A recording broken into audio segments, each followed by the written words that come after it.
prito ng chicharon. Balat ng baboy. Kailangan mainit yung mantika. Mainit na mainit. Ito ay first fry pa lang. Dapat mas marami yung mantika pero ganito lang gusto ko. Ayan, maalis na siya. Pero ganito siya dati. Oh, ganyan lang siya.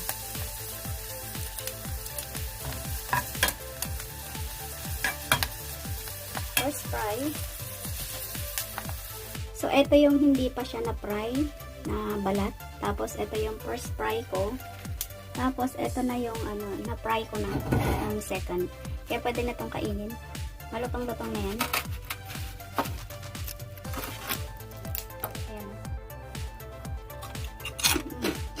Lutong. Ayan. So guys, luto na lahat. Lagyan ko ng iodized salt.